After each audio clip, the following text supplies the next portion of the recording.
Another view would be to say, you look at it as, one is the pipeline of people coming into your organization potentially, and what are you known for in the world outside, and what are candidates or potential candidates looking for? What draws them to an organization, right? When I think of pipeline, to me, it's also about what's your brand externally and how does that brand appeal to people today versus in the past. We know that, especially in the last couple of years, what's driving talent decisions, aside from the need for a job, and let's if that were not the reason, but it was really choice, it's being driven a lot more by purpose, right? I'm doing something because it matters to me, because I feel like I can make a difference, because somehow in this pandemic I've been exposed to both great loss as well as some amount of opportunity, and I am rethinking the way I look at my life. And then we see a lot of that with the people that we're hiring, people we work with. So first, I'd say I look at the pipeline to look at, how do people outside my organization who could potentially join me view me? What's the brand I have? And is that a brand that appeals to you today, which is contextual, right? Irrespective of the name of my organization. The second, I think, is the candidate itself. Someone who is now actually actively engaging with you to want to work with you. What draws them to you? We all know that compensation plays a big part, but it really isn't everything for which people join or leave organizations. So what is it that people experience when they actually engage with you? And if they don't get the job, are they going to go back feeling completely awful that they missed an opportunity to work with and be associated with your organization, versus, oh, that was a great pay package that I missed? That might also be there, but what's the glue? The third is then employee. What is the employee's experience today? I think everyone's spoken about the element of well-being. Clearly, that's a big part of it. Because I think in a lot of organizations like ours, the basics are, which is existential, is what all organizations take care of, but the piece around well-being is harder to do, especially not being in the same place physically. I think the other really important piece is about careers and the ability to sustain oneself, to continue to grow and continue to be meaningful in an organization. I come back to the word purpose again. So we're seeing that in employees. And then finally, the fourth piece, I think, is industry or ecosystem. And again, this is something that we're observing is, one is, how can we make a difference to peer organizations, partner organizations, customers? As an example, who do we work with? What do we promote? How do we make a difference to the ecosystem or the environment around us? And how are we contributing? Because all of this says something about who we are, right? About who we are as an organization and what's our culture. I feel like if we were to look at these four pillars, we have gone round the circle, and we need something which connects us. To me, that's, at this time, we're speaking about having a digital first mindset, only because of the fact that the way we used to connect with people in the past looks different today. And now that everybody has the experience of working from home or working remote or hybrid, everyone has an opinion and everybody has a choice. It's not something unexplored anymore. So to me, the digital first mindset is about connection, and inclusion is also about connection.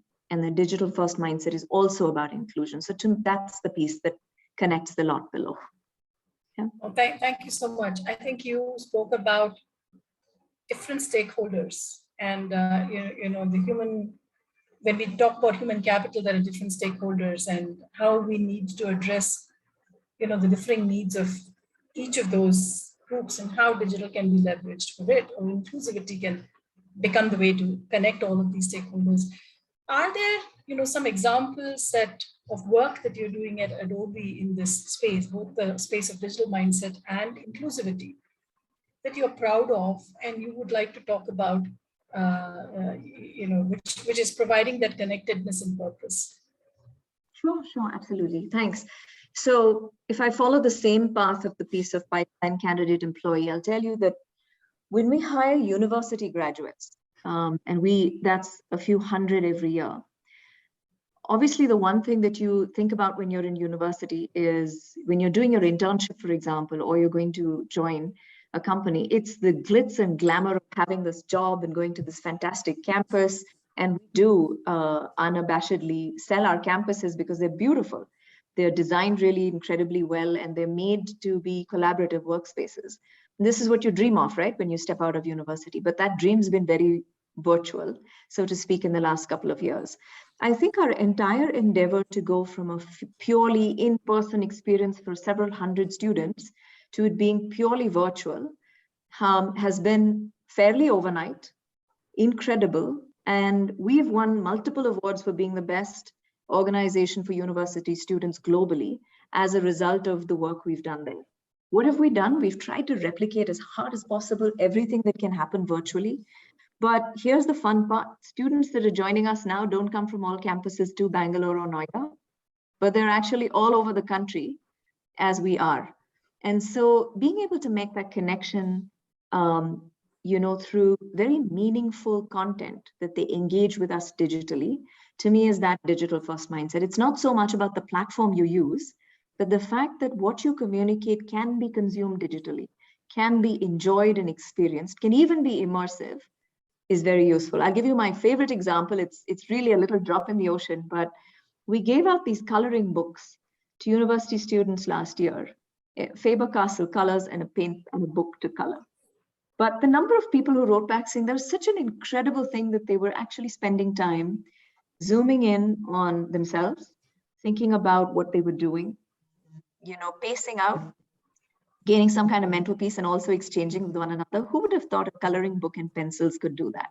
So while it's not really digital coloring, it's the enablement of connection that matters. I'll give you another example, which has got nothing to do with university, but people exiting the company. Leaving an organization can be very hard, right?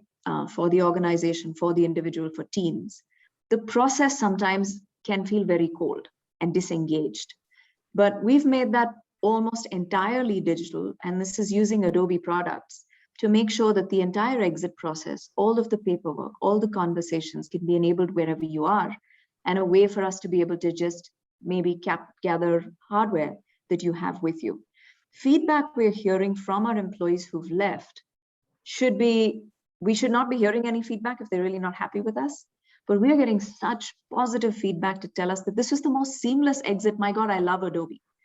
And when you can hear someone who's left you say that to you, it should say something about them being respected for their time and effort and the experience they have through digitization.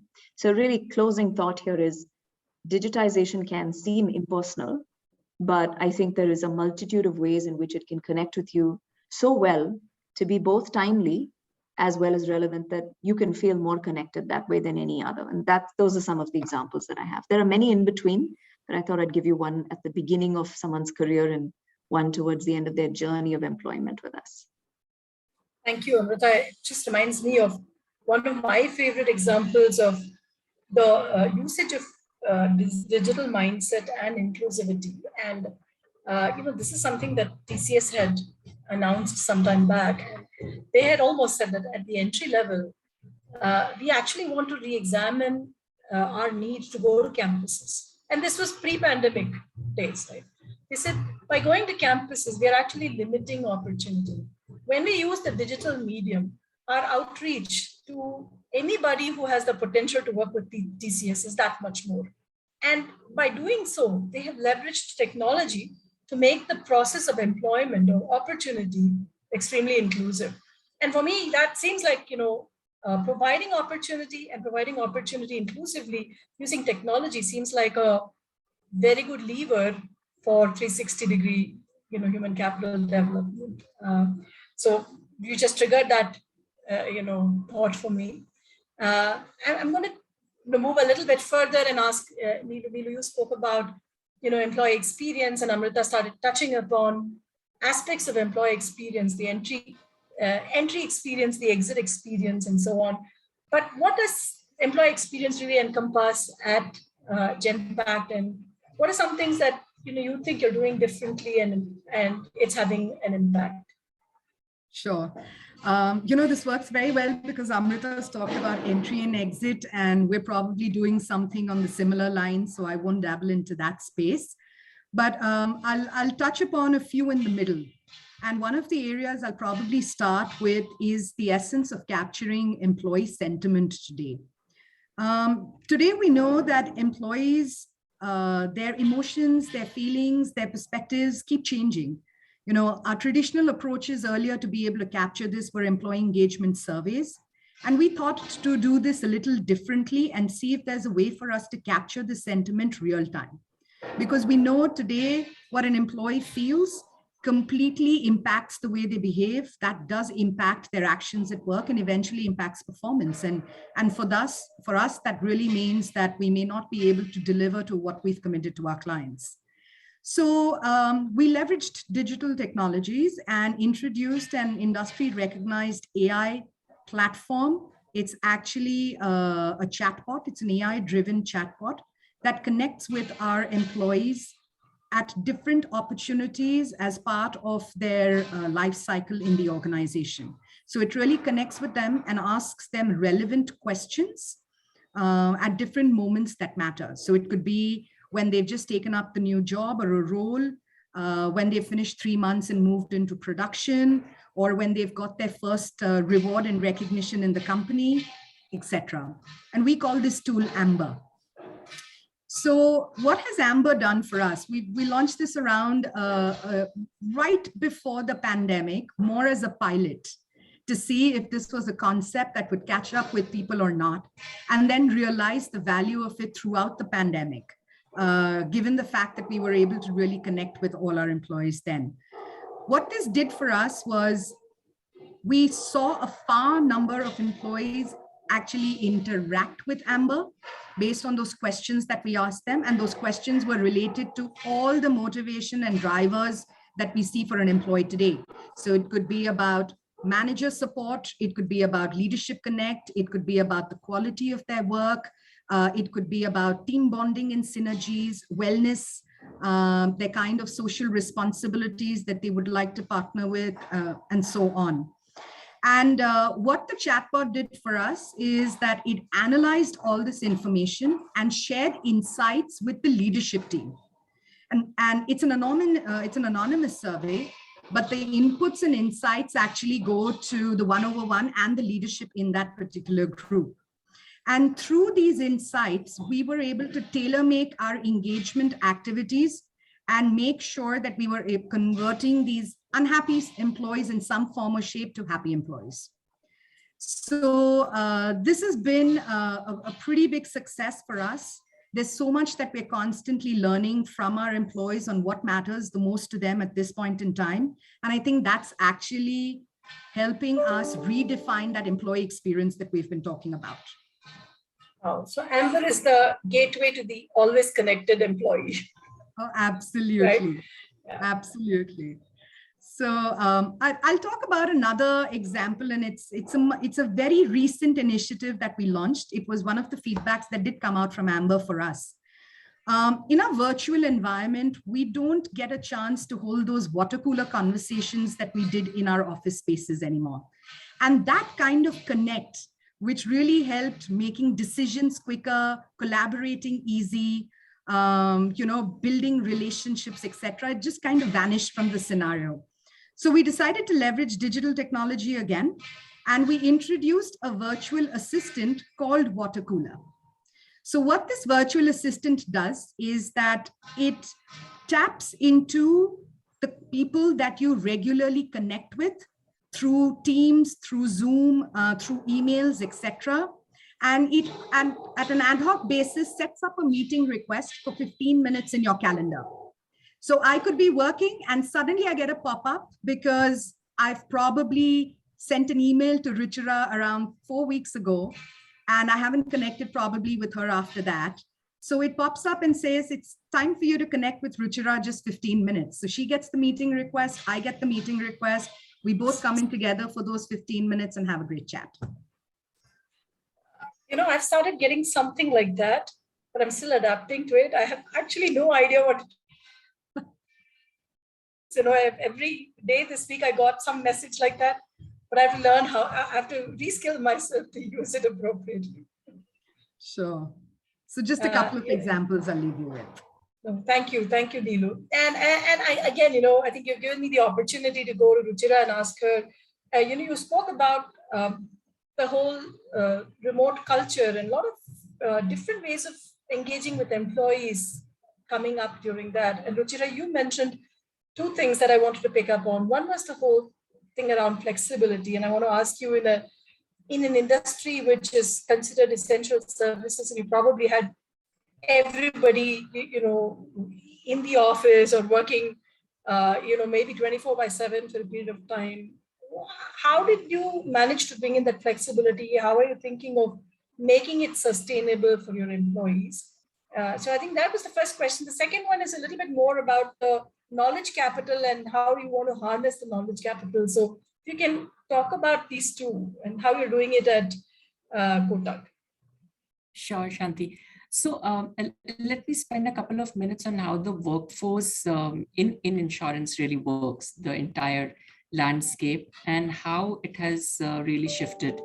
So for insurance, anywhere working has been the norm. Our advisors, our partners, our agents, they work from anywhere, right? And of course, there is a base that they can always come back to for learning, for meeting people. And those are our branches, and that's the brick and mortar system. What the pandemic showed us is whatever was supposed to be done only and only physically can be also done virtually. And so that was the first paradigm shift that happened. And incidentally, one of the research, I think that's Mercer, which did that, said that technological skills will increase about 55% from now till about 2030. The advanced technological skills. And while the basic need for the basic cognitive skills, such as data input or processing, will decline by 15%. And also, of course, the social and emotional skills will increase by 24%. Just to quote one study. Now, in that entire landscape of that is changing, for us, it is important that whatever was being done physically is being retained, the ethos is being retained, and how it is getting converted into the virtual space and the digital space. We have these, we created these mission critical projects. And we said for us to transform from this stage to another stage, one of the things that we need to really do is upskill our people, and not just upskill in the current skills that are required, but also the future skills that are needed for the insurance sector. And for that, we said there are certain basic details which are already available, so that knowledge capital which is already available within the system. But there is another knowledge capital which is available outside the realms of Kotak Life and can we tap into it. One of the very recent things that we have done is saying that can we go to the alternative workforce? Can we put our job descriptions outside and say that this is what we are looking for? Would you be ready to work with us for a short period? Or would you be able to work with us on just a project which is very critical for us? So that's what we're, end of the day, Shanti, we are doing is whatever was happening at the very ground level, where we were anyway getting people across India to work as our partners, our advisors. And we have doctors, we have chartered accountants, we have retired professionals, government, very senior government professionals who are anyway lending their know-how and their knowledge to the insurance sector and to KLI. We have taken it a little further in saying, can we do it for other areas of the organization also? Can we do it in marketing? Can we do it in underwriting? Can we do it in claims? Can we do it in HR, so to say? And what we are realizing is there is enough and more talent which is available, which wants to work with us either permanently or in this case, of course, on a temporary basis. So that's one thing. The other piece that we have picked up is, so for example, for an underwriter, it no longer is only about underwriting. It is also about how they are going to stay relevant and they're going to be more responsive to the changing risks, and learn new techniques as the technology also is changing. So we are getting data scientists to work with us. We are building entire, I would say, a kind of a company within a company, which is all about data and digital and technology. So the things that were being run and done only physically, how can we really amalgamate it with the in the virtual workspace? Say, for example, even a claims person, how that person, if the data or AI based or a machine based work is really enhancing his or her way of connecting to the families, right? So it's really taking the customer experience or even employee experience to another level.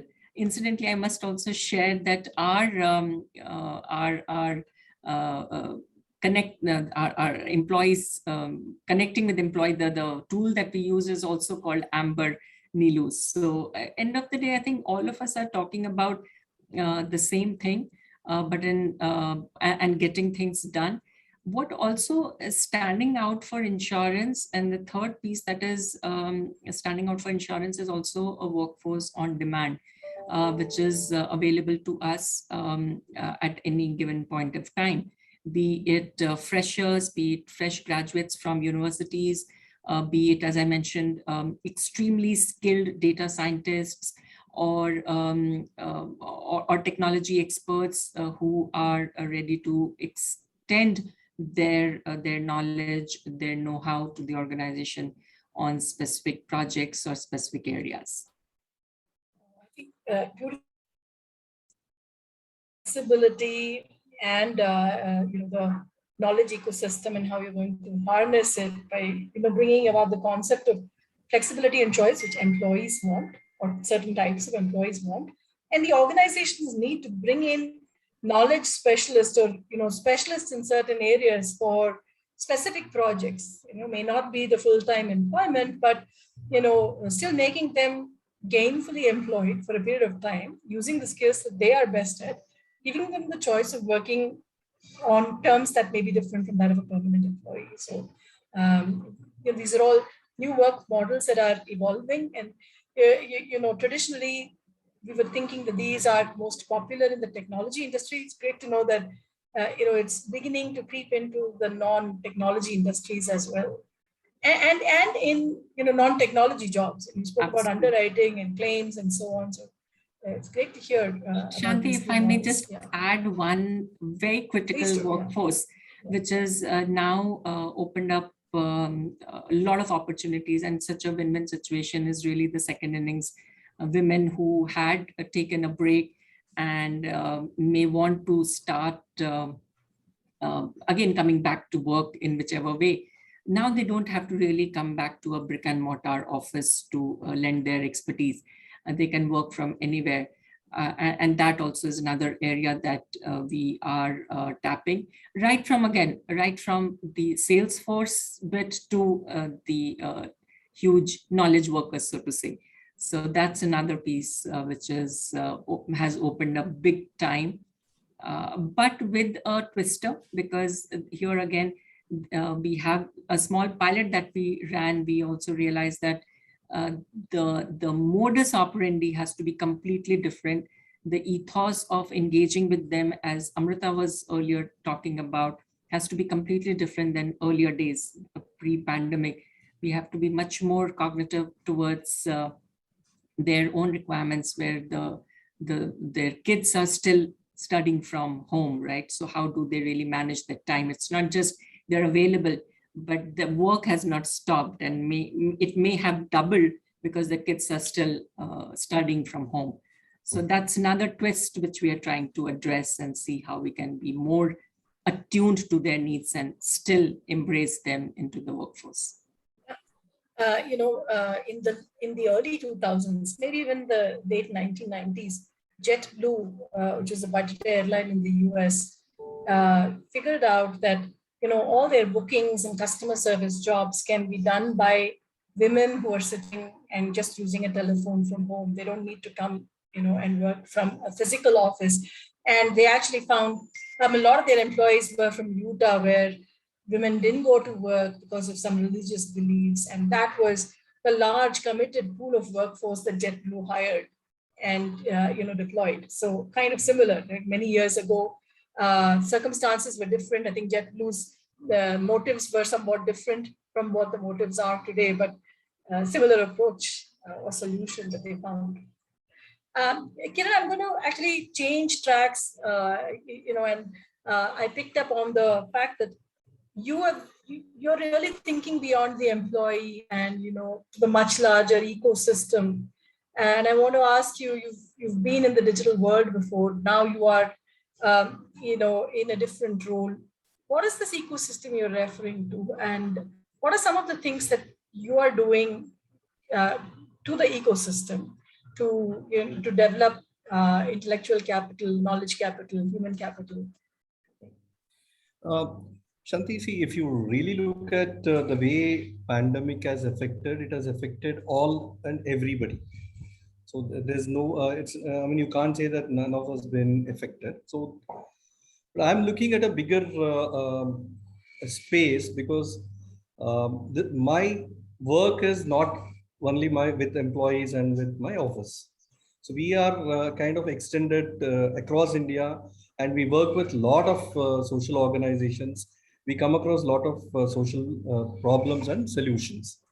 One very important thing that happened during the lockdown is a migration of people going back to their own places from cities, and then suddenly the question is whether how many of them are willing to come back even today. There are still gaps in those particular areas.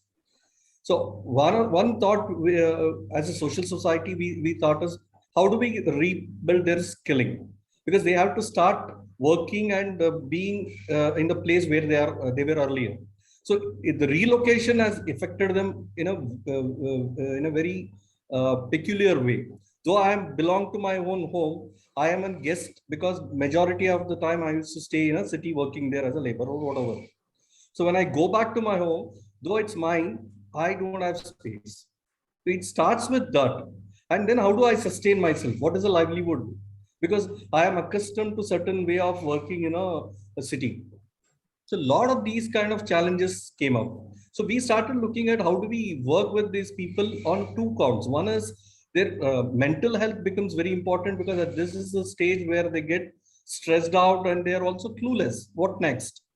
And everywhere they look up, whether it is in the social media or the media, it has always been saying that there are no jobs, there are a lot of issues, the economy is collapsing and those kind of things. So how do we address this mental health and get them into a positive mode was one of the things we thought. The second thing is, how do we create jobs which could be done at the place where they are?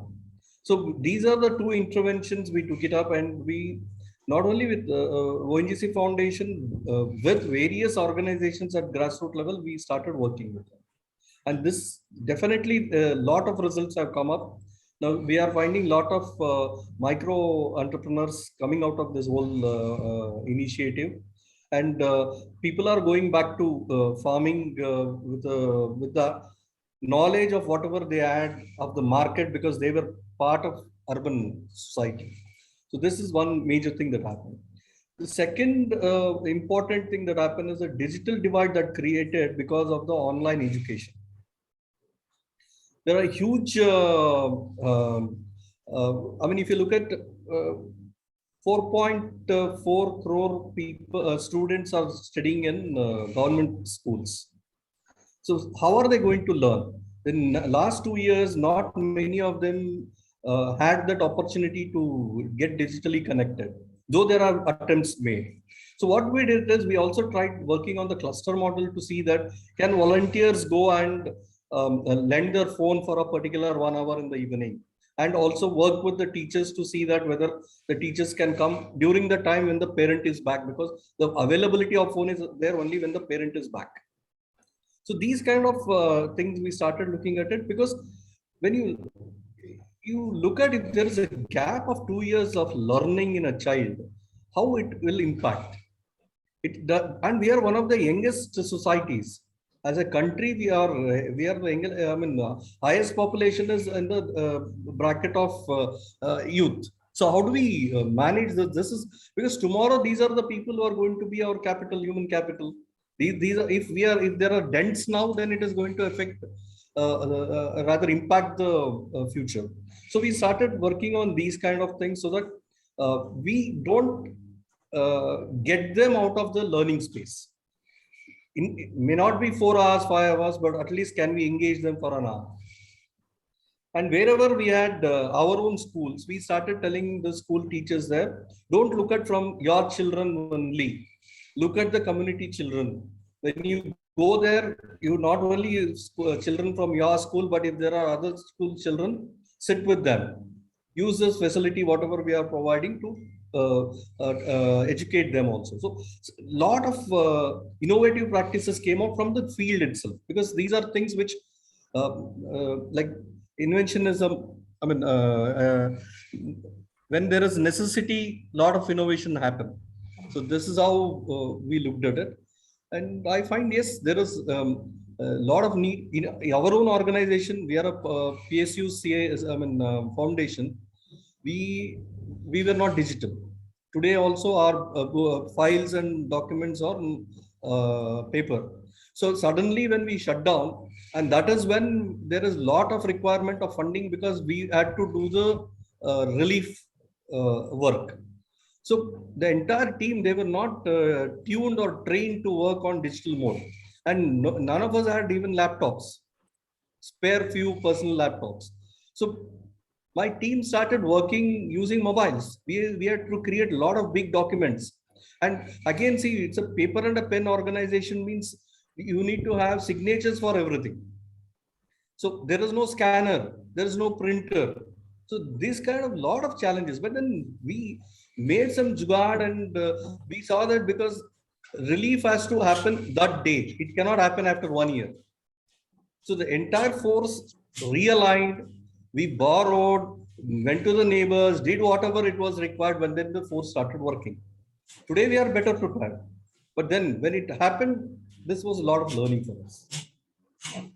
No, I mean, hats off to you, because this is it's very inspiring that you can actually go and reach out to people beyond the workforce and do something that can have great impact for the economy, for a section of people that we don't normally think about, because we are all we're all lucky and privileged to be, working where we are and living where we are. So great to hear about that. And Kiran, I was through my organization, Mercer, I have been a mentor to a young girl, and every week I have conversations with her on life skills. Basically, it's life skills. She's very good academically, and she's getting into college.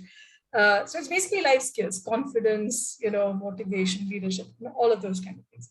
So the conversations are free flowing, and it's about experience sharing. All of this, the first time I said, can we do a Zoom call? She said, ma'am, I don't have a laptop. I'll have to do it on the phone.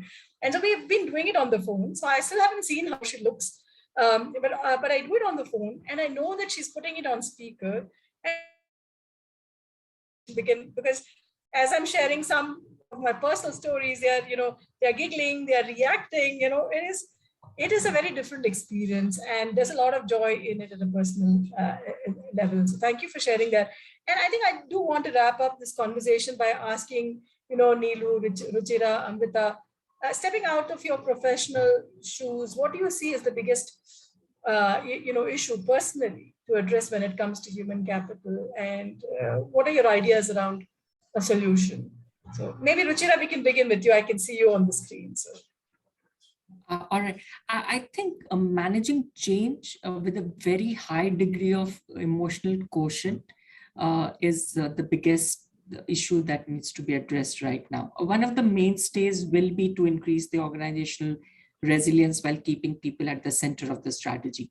And that doesn't come naturally to all the organizations or all the managers or all the leaders. So that I would say is going to be the single most critical area that needs to be addressed and right now.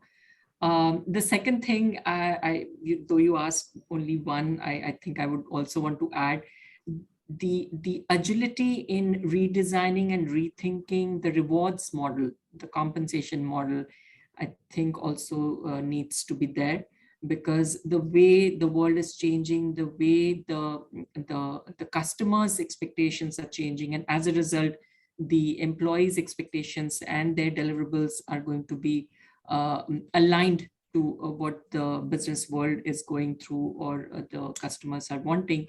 How they get appropriately rewarded has to be a very agile process, and it has to be both the tangibles and the intangibles have to be really looked at together. Usually when we talk about rewards, it's mostly the tangibles, but I think it's high time that the intangibles also take equal space, if not the center stage and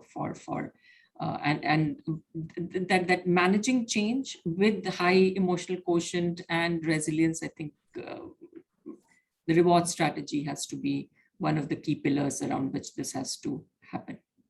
Thank you, Amrita. On the second one, of course, it's music to my ears. As a Mercer consultant, I'd love to talk to you about reward strategies, right? So, but I also think that you mentioned the intangibles, as part of the reward strategy. And Amrita, I think you did reference that. And you spoke about careers, you spoke about purpose, you spoke about a number of different things. So maybe I'll hand it over to you to talk about, at a personal level, what's on your wish list? What is a big problem to solve for, and what are some ideas you have?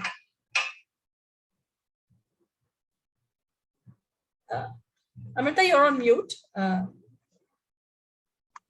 Okay. So I don't know how connected they are, but eventually I feel like everything just speaks to each other. One, I think, is the way we think about who can do a job. Expanding that thinking about a traditional mindset that this role needs this kind of background and experience. I think we must challenge that, right? And if you see standard job descriptions, some of them you're asleep by the time you read the first 2 lines because you know the rest. So I think just the rethinking about what skills and capabilities are critical and where can you take a risk on talent so that you can actually infuse more creativity, diversity of thinking. You can change up the mix within your organization. I think that's very critical to keep pushing the boundaries of the way we think of talent, whether it's people coming from outside or people within your organization who you're encouraging to take a risk to do something quite different. Of course, if someone doesn't want to, it's a different thing. But if that becomes a little more of the norm and less of an outlier, I think organizations collectively can gain from more divergent thinking and more diverse viewpoints. And at the same time, I also think about it from, you say, where are you going to hire people from? A company like ours is very niche. The kind of work we do, the product we are in, our customer groups, they're very different, let's say, from the space Ruchira works in. So if I were to think about the larger ecosystem around us, I would also really like to see how more people can get into the workforce, whether it is skilled workforce or if it's self-employed. And the way that, and I've said this before to you all, privileged organizations, privileged industries can actually help bridge that gap. That's my personal wish, is that divide can happen. I live in Bangalore today, and pre-pandemic, I remember saying many times, the kind of people who have migrated to Bangalore today, they're from much smaller cities, but they're seeing a life they haven't seen before. And it gives me great joy to see that is a possibility, that those are the kind of people you go to a mall and bump into and you rub shoulders with and you say, this is my country. I would like to see more people in the workforce and a means for organizations to be able to help bridge that gap. That's my personal wish. I think we lost Shanti, or did I completely bore her into freezing? While we wait for her, maybe we should just skip over to you, Neelu. She probably would have done just that. Yeah, she's back. Okay. So Shanti, I'm going to go next. I would have actually wanted to start with what Ruchira had spoken about, but I'll skip the view on emotional resilience and well-being, and literally a culture of well-being. I think one area that I personally feel very strongly about is how we prepare our leaders. And it's not just leaders in the organizations, it's about anyone that is leading people today in any form or shape, right? For this hybrid world.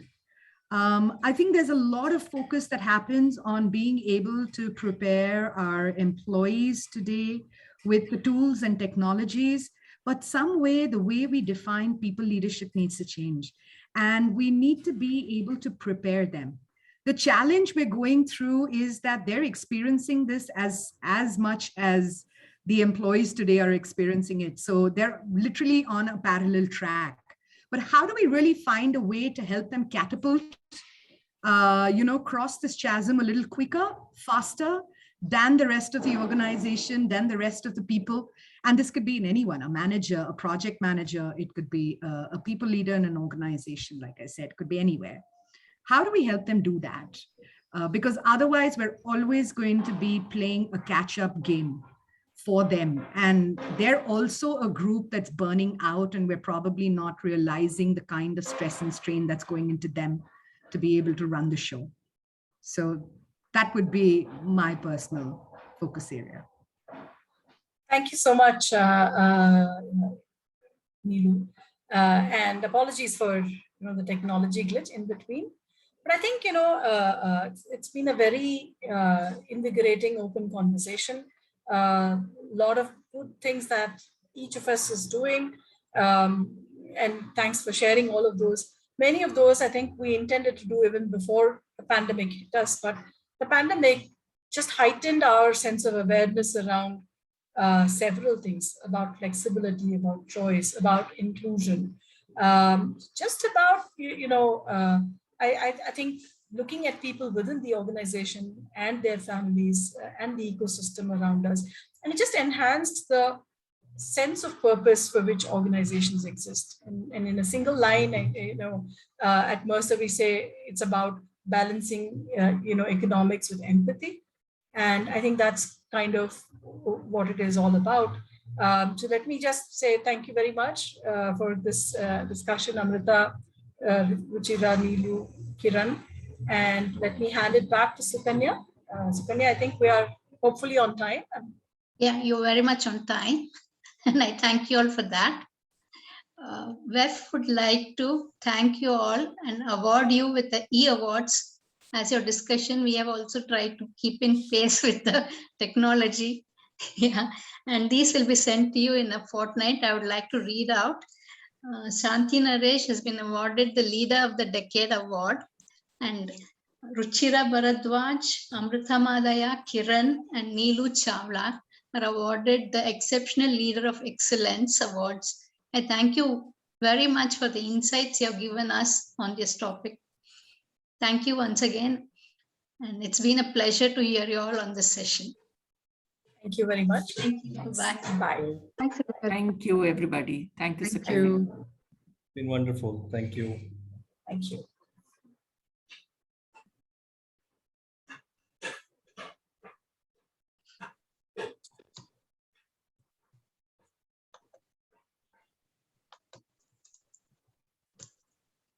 Sorry, I'm just having some challenge leaving it. Yeah.